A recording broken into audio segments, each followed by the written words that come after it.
তো রাসূল সাল্লাল্লাহু আলাইহি ওয়াসাল্লাম বলতেছেন যে তার স্ত্রীর নিকটে গেল, সে যদি এই কাজটা হারাম পন্থায় করত তাহলে কি গুনাহ হতো না? বলেন, তাহলে গুনাহ হতো না? হতো না? গুনাহ হতো। যেই কাজ হারাম পন্থায় করলে গুনাহ হতো, ওই কাজ যদি হালাল পন্থায় করে আর এই নিয়ত করে যে আল্লাহ, আমি হারাম থেকে বাঁচার জন্যই, অন্যায় কাজ থেকে বাঁচার জন্যই, লজ্জাস্থান হেফাজত করার জন্যই আমি বিবাহ করেছি, এই জন্যই আমি আমার স্ত্রীর কাছে আসি, এই যদি সে নিয়ত করে তাহলে তার স্ত্রীর কাছে যাওয়াটাও নেকিতে পরিণত হয়ে যাবে। আল্লাহু আকবার। শুধু তাই নয়, আপনি আপনার সন্তানের জন্য 5টা টাকা যে খরচ করতেছেন, স্কুলে স্কুল ফিস দেন, মাদ্রাসায় মাদ্রাসার ফিস দেন, এই যে আপনার সন্তানের জামা কাপড় কিনে দেন, ব্যাগ কিনে দেন, সব সাদাকায় পরিণত হবে যদি সন্তানকে পড়ানোর পিছনে আপনার এই নিয়ত থাকে যে সন্তানকে আমি এই জন্য পড়াচ্ছি যাতে আমার সন্তান আদর্শ, সৎ, ইসলাম অনুযায়ী জীবনযাপন করতে পারে। এই নিয়ত থাকলে ওই সন্তানের পিছনে যা খরচ করবেন সব সাদাকা। শুধু তাই নয়, আপনার আজকে রাত্রে ঘুমানোটাও, ঘুমিয়ে থাকবেন, আপনার নামে নেকি লেখা হবে। ঘুমিয়ে থেকে থেকে নেকি পাওয়ার কয়েকটা উপায় আছে। যেমন বাংলাদেশে একজন ডাক্তার আবিষ্কার হয়েছে যে ঘুমিয়ে ঘুমিয়ে চর্বি কাটায়, যে ঘুমিয়ে থাকবেন তারপর আপনার পেটের চর্বি কমে যাবে, ডাক্তার জাহাঙ্গীর কবির। তো ঘুমিয়ে ঘুমিয়ে থাকবেন, আপনার নামে নেকি লেখা হবে যদি শুধু নিয়ত থাকে। ঘুমানোর সময় যদি আগে আগে ঘুমান, এই নিয়ত করেন যে উঠে তাহাজ্জুদের সালাত আদায় করবেন, এই জন্য আগে আগে ঘুমাচ্ছেন, উঠে ফজরের সালাত আদায় করবেন, এই জন্য আগে আগে ঘুমাচ্ছেন, তাহলে আপনার ঘুমানোটাও কিসে পরিণত হয়ে যাবে? নেকিতে। শুধু তাই নয়, এখানে ঘুমানোর মধ্যে আরো একটা বড় ফজিলত আছে। এত বড় ফজিলত খুব কম আমলের আছে। সেটা কি? আল্লাহ রাসূল সাল্লাল্লাহু আলাইহি ওয়াসাল্লাম বলতেছেন সহিহ হাদিস, যে কেউ যদি ওযু করে ঘুমাতে যায়, ওযু করলো, হাত পা সুন্দর করে সালাতের মতো ওযু করলো ঘুমানোর আগে, তারপরে দোয়া পড়ে ঘুম গেল, ওযু করে দোয়া পড়ে ঘুম গেল, এই রকম যদি কেউ ঘুম যায় ওযু করে দোয়া পড়ে, তারপরে রাত্রি যদি জাগা পায় কোনো এক সময়, এবং জাগা পাওয়া মাত্রই, কোনো প্রকার দেরি ছাড়াই জাগা পাওয়া মাত্রই আল্লাহ সুবহানাহু ওয়া তাআলার নিকটে কিছু চায়, তাহলে আল্লাহ তাকে তা দিয়ে দিবেন। ফজিলত অনেক বড়, কিন্তু কাজ কঠিন। আপনি হয়তো ওযু করেও নিলেন, ভালো কথা, দোয়াও পড়ে নিলেন, ভালো কথা, কিন্তু রাত্রে ঘুম ভাঙার পরেই যে আল্লাহর কথা মনে পড়বে, আর কি গ্যারেন্টি? এই জায়গাতেই 99% মানুষ ফেল করবে। যাদের আল্লাহর সাথে সম্পর্ক খুব গভীর, যারা আল্লাহকে স্মরণ করতে করতে ঘুমায়, আল্লাহকে ভাবতে ভাবতে ঘুমায়, একমাত্র তারাই ঘুম ভাঙা মাত্রই সাথে সাথে আল্লাহর কথা স্মরণ করবে। নাহলে অন্যদের ঘুম ভাঙার পরে দুনিয়ার কোন কথা যে মাথায় আসবে তার কোনো গ্যারেন্টি নাই। সাথে সাথেই আল্লাহর কথা মাথায় এসে আল্লাহর কাছে কিছু চাইবে, এটা অনেক কঠিন। আর যদি পারে তাহলে আল্লাহ রাসূল বলছেন আল্লাহ তাকে তা দিয়ে দিবেন। তাহলে ঘুমও মানুষের জন্য নেকিতে পরিণত হয়ে যেতে পারে। আর আরেকটা ঘুমের নেকিতে পরিণত হওয়ার আরেকটা মজার জিনিস বলি। আমাদের একজন ওস্তাদ ছিলেন মদিনা ইসলামী বিশ্ববিদ্যালয়ে। তো তিনি ছাত্রদের সাথে খুব কড়াকড়ি করতেন। 2 মিনিট বেশি দেরি হলে, 1 মিনিট দেরি হলে ঢুকতে দিতেন না। তো এই কারণে ছাত্ররা তারপর একটু মনক্ষুণ্ণ থাকতো, প্রশ্ন অনেক কঠিন করতেন, এই কারণেও ছাত্ররা মনক্ষুণ্ণ থাকতো, নাম্বার অনেক কম দিতেন, এই কারণে মনক্ষুণ্ণ থাকতো। তো উনি ক্লাসে এসে বলতেন, তোমরা জানো আমি যখন ঘুমিয়ে থাকি তখন আমার নামে নেকি লেখা হয়। আমি বলি কেন? আমরা জিজ্ঞেস করলাম কিভাবে আপনি ঘুমিয়ে থাকলে আপনার নামে নেকি লেখা হয়? তো বলে, আমি যখন ঘুমিয়ে থাকি তখন তোমরা মদিনা বিশ্ববিদ্যালয়ের রুমে বসে আমাকে গালাগালি করো, আমার নামে দুর্নাম করো, আর আল্লাহ আমার নামে নেকি লিখতে থাকে। তো এটা এমনি কথার মধ্যে আসলে এই জন্য বললাম। তো নিয়ত এত গুরুত্বপূর্ণ, নিয়ত এত গুরুত্বপূর্ণ যে এক, নিয়ত না থাকলে, বিশুদ্ধ না হলে মানুষের ইবাদত মানুষকে জাহান্নামে নিয়ে যাবে। 2, নিয়ত এত গুরুত্বপূর্ণ, এত গুরুত্বপূর্ণ যে নিয়তের কারণে দুনিয়ার সব কাজকে নেকিতে পরিণত করা সম্ভব। 3, নিয়ত এত গুরুত্বপূর্ণ, এত গুরুত্বপূর্ণ যে কাজ করার ক্ষমতা নাই ওই কাজেরও নেকি অর্জন করা সম্ভব নিয়ত দিয়ে।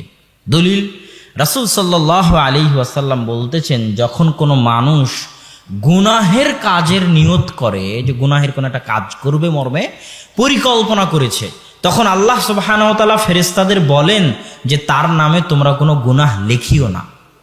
দেখো আমার বান্দা যতক্ষণ না গুনাহটা করতেছে ততক্ষণ তার নামে কোনো গুনাহ লিখিও না। এবার অপেক্ষা করতে করতে করতে করতে করতে করতে কোনো একটা পর্যায়ে গিয়ে কোনো এক কারণে ওই ব্যক্তি তার গুনাহের নিয়ত থেকে ফিরে আসে, গুনাহ করবে না মর্মে সিদ্ধান্ত নেয়। তখন আল্লাহ ফেরেশতাদের বলেন আমার বান্দা গুনাহ করার নিয়ত করেছিল, ফিরে এসেছে, তার নামে নেকি লেখো। আল্লাহু আকবার।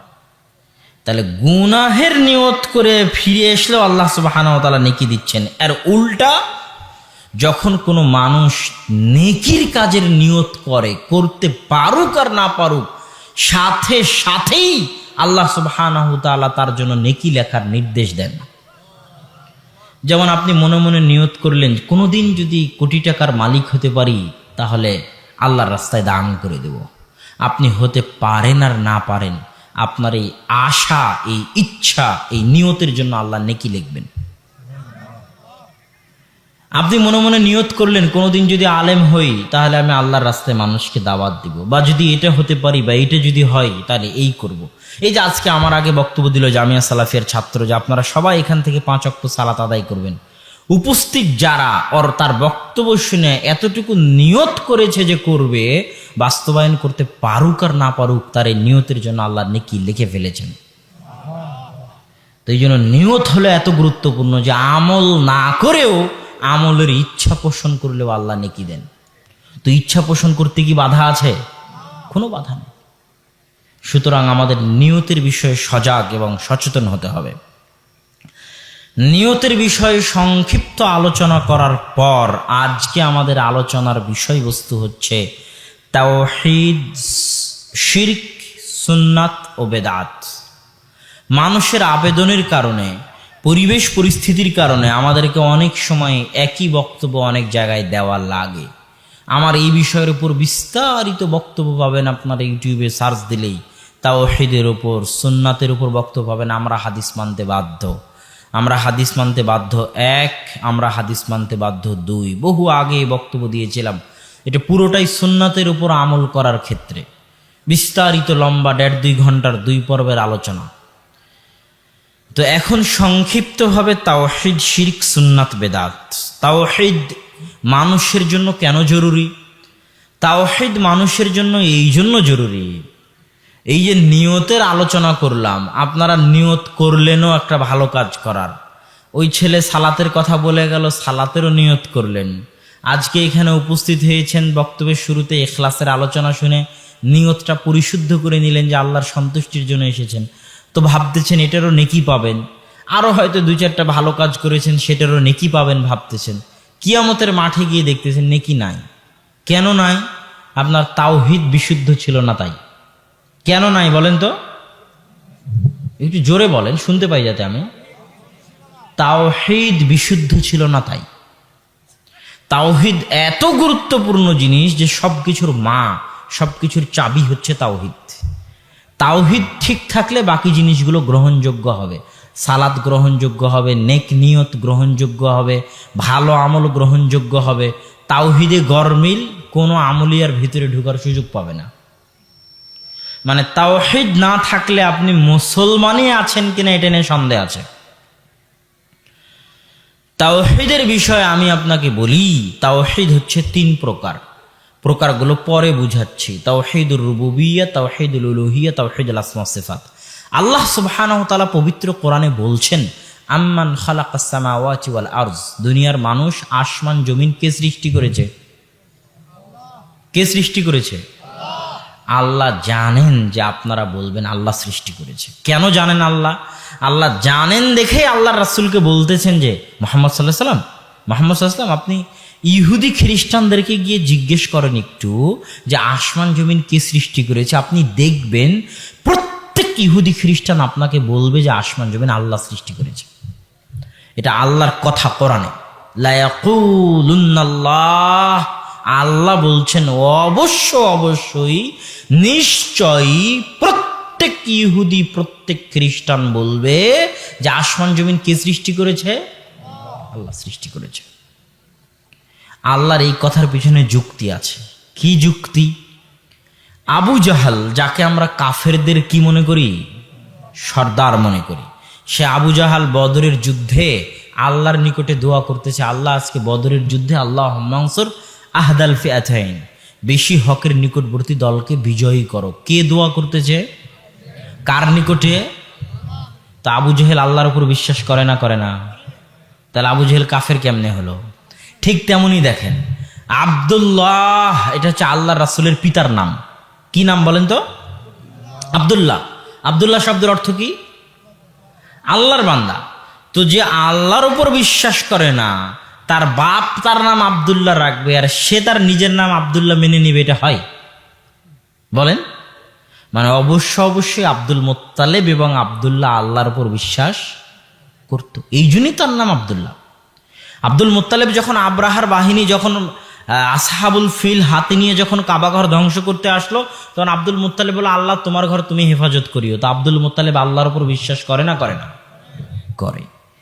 আল্লাহ রাসূলের সম্পূর্ণ বংশধর, কুরাইশদের সম্পূর্ণ বংশধর ছিল কাবা ঘর মসজিদে হারামের খাদেম। জমজমের পানি পান করানো হাজিদেরকে, কাবা ঘর পরিষ্কার করা, কাবা ঘরের রক্ষণাবেক্ষণ, তালা চাবি, আজান, একামত, সার্বিক কিছুর দায় দায়িত্ব পালন করত আব্দুল মুত্তালিব, কুরাইশ, হাশিমি বংশের লোকেরা। তার মানে তারা আল্লাহর উপর বিশ্বাস স্থাপন করত। তো আল্লাহর উপর বিশ্বাস স্থাপন করার পরেও তারা কাফের। আশ্চর্য। ওই কথায় আল্লাহ বলতেছে, আপনি ইহুদি খ্রিস্টানদের জিজ্ঞেস করেন, এরা বলবে আসমান জমিনের সৃষ্টিকর্তা কে? আপনাদেরও যদি বিশ্বাস না হয়, আপনারা একটা ইহুদি খ্রিস্টানকে ধরে জিজ্ঞেস করে দেখতে পারেন। যে কোনো ইহুদি, যে কোনো খ্রিস্টান, এমনকি ইহুদি খ্রিস্টান বাদে অন্য ধর্মের মানুষকেও জিজ্ঞেস করতে পারেন, তারা আল্লাহ নাম মুখে না নিলেও তারা বলবে একজন সৃষ্টিকর্তা যিনি উপরে আছে। হিন্দুরাও বলবে। নাম হয়তো আল্লাহ নিবে না, কিন্তু আল্লাহ নাম ইহুদিরাও নিবে, খ্রিস্টানেরাও নিবে। তো এই জায়গাতেই হলো আল্লাহ যে জিজ্ঞেস করতেছেন, আম্মান খালাকাস সামাওয়াতি ওয়াল আরজ, মুসলমানেরা আসমান জমিনের সৃষ্টিকর্তা কে? মুসলমানেরা যে বলবে আল্লাহ, এটা আল্লাহ জানেন। ইহুদি খ্রিস্টানেরা যদি বলে যে আসমান জমিনের সৃষ্টিকর্তা আল্লাহ, তো মুসলমান তো বলবেই। আল্লাহ সুবহানাহু ওয়া তাআলা তারপরে জিজ্ঞেস করতেছেন, আসমান থেকে বৃষ্টি কে বর্ষণ করে? মানুষ যে বলবে আল্লাহ বর্ষণ করে, এটা আল্লাহ জানেন। তারপরে আল্লাহ জিজ্ঞেস করতেছেন যে নদী নালা কে প্রবাহিত করেছে? আল্লাহ জানেন যে দুনিয়ার মানুষ বলবে নদী নালা আল্লাহ প্রবাহিত করেছে। আল্লাহ বলছেন এই নদী নালার পানি আসমানের জমিনের বৃষ্টির পানি দিয়ে জমিন থেকে ফল ফলাদি ফসল বাগবাগিচা কে উৎপন্ন করে? আল্লাহর জিজ্ঞাসা। আল্লাহ জানেন যে দুনিয়ার মানুষ বলবে এটা আল্লাহ করে। জিজ্ঞাসা করতে করতে এবার আল্লাহ শেষ জিজ্ঞাসাটা হলো মূল মাকসাদ, আ ইলাহুম মাআল্লাহ বাল হুম কওমুন ইয়াদিলুন। মুসলমানেরা, দুনিয়ার মানুষেরা, আমি আল্লাহ যদি আসমান জমিনের সৃষ্টিকর্তা হই তোমাদের দাবি অনুযায়ী, আমি আল্লাহ যদি নদী নালা প্রবাহিতকারী হই তোমাদের দাবি অনুযায়ী, আমি আল্লাহ যদি আসমান থেকে বৃষ্টি বর্ষণকারী হই তোমাদের দাবি অনুযায়ী, আমি আল্লাহ যদি ফল ফলাদি উৎপাদনকারী হই তোমাদের দাবি অনুযায়ী, তাহলে বলো তো একটু আমি ব্যতীত কেউ কি ইলাহ হতে পারে? এই লাস্ট প্রশ্নটা হলো আসল উদ্দেশ্য। এখনো আপনি বুঝতে পারেননি আমি কি বলতে চাচ্ছি। আল্লাহর এই প্রশ্ন থেকে একের পর এক প্রশ্ন এবং শেষ প্রশ্ন থেকে স্পষ্ট যে আল্লাহকে সৃষ্টিকর্তা মানলেই ইলাহ মানা হয়, এই কথা ভুল। হাজারো মানুষ আছে যারা আল্লাহকে আসমান জমিনের সৃষ্টিকর্তা মানে, কিন্তু আল্লাহকে ইলাহ মানে না। আল্লাহকে ফসল উৎপাদনকারী মানলেই আল্লাহকে ইলাহ মানা হয়, এ কথা ভুল।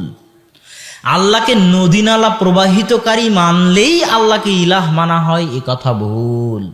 আল্লাহকে রিজিক দাতা মানলেই আল্লাহকে ইলাহ মানা হয়, এ কথা ভুল। আমাদের সমাজের মুসলমানে যে আমরা যারা বসে আছি, আমরা যারা আছি, আমরা সবাই কি মনে করে নিয়েছি? আমরা মনে করে নিয়েছি আল্লাহ সব কিছুর মালিক, আল্লাহ রিজিক দাতা, আল্লাহ জীবন মৃত্যুর মালিক, আল্লাহ হায়াত মৌতের মালিক। এই কথাগুলো বলতে পারলেই মুসলমান হয়ে গেছি, শেষ। কথা কি বুঝতে পারছেন? এই কথা তো ইহুদিরাও বলে, এই কথা তো খ্রিস্টানেরাও বলে। তাহলে আপনার আর ইহুদির ইমানের মধ্যে পার্থক্য কি? আপনার আর আবু জাহালের ইমানের মধ্যে পার্থক্য কি? আপনার আর আবু লাহাবের ইমানের মধ্যে পার্থক্য কি? আপনার আর হিন্দুর ইমানের মধ্যে পার্থক্য কি?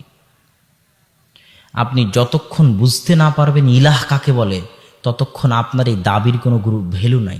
কেন জানেন? আল্লাহ আমাদেরকে কালেমা এটাই শিখায়নি যে লা খালেকা ইল্লাল্লাহ, আল্লাহ ব্যতীত কোনো সৃষ্টিকর্তা নেই। এটা কি আমাদের কালেমা? কেন নয়? কেননা আল্লাহ জানেন যে দুনিয়ার 99% মানুষ আল্লাহকে সৃষ্টিকর্তা মানে, বলার দরকার নাই। এটা আমাদের কালেমা কি এটা যে লা রব্বা ইল্লাল্লাহ, আল্লাহ ব্যতীত কোনো রব নেই? এটা কি কালেমা আমাদের? কেন? আবু জেহেল আল্লাহকে রব মানত, আবু লাহাব আল্লাহকে রব মানত, আজকের ইহুদি খ্রিস্টানরাও আল্লাহকে রব মানে। আল্লাহর রাসূল যদি মক্কায় গিয়ে বলতো, হে আবু লাহাব, হে আবু জাহাল, আর আমার চাচা আবু তালেব, সবাই শোনো, লা রব্বা ইল্লাল্লাহ, আল্লাহ ব্যতীত কোনো রব নেই, কারো কোনো অভিযোগ থাকতো না। সবাই বলতো আমরা তো আল্লাহকে রব মানি রে বাবা, সমস্যা কি? কোনো তো সমস্যা নেই। আমরাও যারা বসে আছি, আমরা মনে করেছি আল্লাহকে রব হিসেবে মেনে নিয়েছি, মুসলমান হয়ে গেছি। তাহলে আবু জেহেল কেন মুসলমান হলো না? আমাকে বুঝান। আবু জেহেলও তো আল্লাহকে রব হিসেবে মানত। তার মানে আল্লাহকে রব হিসেবে মানা আর আল্লাহকে ইলাহ হিসেবে মানা এক নয়। আল্লাহকে আসমান জমিনের সৃষ্টিকর্তা, বৃষ্টি বর্ষণকারী মানা, ফসল উৎপাদনকারী মানা, নদী নালা প্রবাহিতকারী মানা আর ইলাহ মানা এক নয়। রব শব্দের শাব্দিক অর্থ কি? রব শব্দের শাব্দিক অর্থ হচ্ছে প্রতিপালন করা, লালন পালন করা। যিনি লালন পালন করেন তিনি রব। 10 মাস 10 দিন মায়ের পেটে ছিলেন, কে খাবার দিয়েছে? আল্লাহ দিয়েছে। দুনিয়াতে যখন জন্ম হলো 2.5 বছর কোনো কিছু খাওয়ার সামর্থ্য ছিল না, দাঁত ছিল না। মায়ের বুকে দুধের ঝর্ণাধারা প্রবাহিত করে আপনার রিজিকের ব্যবস্থা কে করেছে? আল্লাহ করেছে। যে জমিনের উপর বসে আছেন, এই জমিনের মালিক কে? আপনি বলবেন আমি মালিক। আপনি 50 বছরের মালিক। 50 বছর আগে কেউ ছিল, 50 বছর পরে কেউ থাকবে, এভাবে হাত বদল হতে থাকবে। দিন শেষে আসল মালিক কে? আসল মালিক আল্লাহ। মানুষ সময়ের মধ্যে আসে, সময়ের মধ্যে চলে যায়। সময় শেষ, মানুষের শেষ। কোনো জায়গার মালিক মানুষ নয়, মানুষ সময়ের মালিক। আপনি এতটুকু বলতে পারেন 1993 থেকে 2093 পর্যন্ত এই সময়টুকুর মালিক আমি। এই সময়টুকু আপনাকে দেওয়া হয়েছে। এই সময়টুকুতে আপনি বাংলাদেশেও থাকতে পারেন, আমেরিকাতেও থাকতে পারেন, সমুদ্রেও থাকতে পারেন, জঙ্গলেও থাকতে পারেন। আসলে আপনি কোনো জায়গায় বাস করেন না, জায়গার মালিক তো আল্লাহ। আপনি বাস করেন সময়ে। আল্লাহ আপনাকে কিছু সময় দিয়েছে দুনিয়াতে বসবাস করার জন্য। ওই সময়ের মধ্যে আপনি আছেন, থাকতেছেন। সময় শেষ, আপনিও শেষ। এরকম সময়ে হাজারো মানুষ এসেছে, হাজারো মানুষ চলে যাবে। সামনে আরও সময় আসতেছে, আরও হাজারো মানুষ আসবে, তাদেরও সময় শেষ হয়ে যাবে, তারাও চলে যাবে। দুনিয়ার মালিক কে থাকবে? দিন শেষে আল্লাহই থাকবে। আপনি যে খাওয়া দাওয়া করেন, এই খাওয়া দাওয়া কোথায় থেকে আসে? যদি 1 দিন, 2 দিন, 3 দিন, 5 দিন, 1 সপ্তাহ, 1 মাসের জন্য সূর্য আলো দেওয়া বন্ধ করে দেয়, দুনিয়ার মানুষ খেতে পাবে? দুনিয়ার মানুষ না খেয়ে মারা যাবে। একটা গামলা দিয়ে একটা ঘাসকে দূরে রাখেন সূর্য থেকে, সব ঘাস মরে সাফ হয়ে যাবে সূর্যের আলো না পাওয়ার কারণে। মাটির পানি, সূর্যের আলো দিয়ে ঘাসপালা, লতা, গাছপালা বেঁচে আছে। সূর্য নাই, একটা গাছ বেঁচে থাকবে না দুনিয়াতে, একটা ঘাসপালা বেঁচে থাকবে না দুনিয়াতে। শাকসবজি সব শেষ হয়ে যাবে। গরু ছাগল কি খাবে? গরু ছাগল সব মারা যাবে। মানুষ কি খাবে? মানুষও সব মারা যাবে। তাহলে দুনিয়াতে মানুষ খাচ্ছে কার সূর্য দিয়ে? আল্লাহর সূর্য দিয়ে। তাহলে লালন পালনকারী কে? আল্লাহ সুবহানাহু ওয়া তাআলা। এটি আল্লাহ বলেছে, মা মিন দাব্বাতিন ফিল আরদি ইল্লা আলাল্লাহি রিজকুহা। দুনিয়ার মানুষ আসমানে এবং জমিনে এমন কোনো পশু প্রাণী, জীবজন্তু, পাখপাখালি, পোকামাকড় বসবাস করে না যা আল্লাহ বহন করি না। আল্লাহু আকবার। সবার রিজিকের দায়িত্ব আমি আল্লাহ বহন করি। তাহলে আল্লাহ হচ্ছেন রব। কার কার রব? আলহামদুলিল্লাহি রাব্বিল আলামিন। আসমান জমিন এবং তার মাঝে যা কিছু আছে, ইহকাল পরকাল এবং তার মাঝে যা কিছু আছে, সবার রব কে? এটা নাস্তিক কেউ খেতে দেয় কে? যে রাত দিন আল্লাহর বিধানের লঙ্ঘন করতেছে, নামাজ কালাম পড়ে না, আল্লাহকে গালি দেয়, সুদ ঘুষ খায়, জেনা করে, তাকেও খেতে দেয় কে? তারও প্রতিপালনকারী কে? আল্লাহ সুবহানাহু ওয়া তাআলা। এটা হচ্ছেন আল্লাহর রব। আল্লাহ হচ্ছেন রব। এবার ইলাহ, ইলাহ কাকে বলে?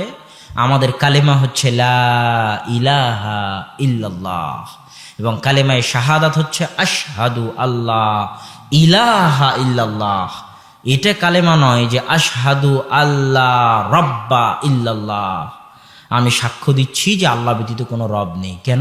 এই সাক্ষ্য আবু জাহালও দিতে পারবে, এই সাক্ষ্য আবু লাহাবও দিতে পারবে, এই সাক্ষ্য আবু তালেবও দিতে পারবে, কিন্তু আল্লাহ ব্যতীত কোনো ইলাহ নেই এই সাক্ষ্য তারা দিতে পারবে না।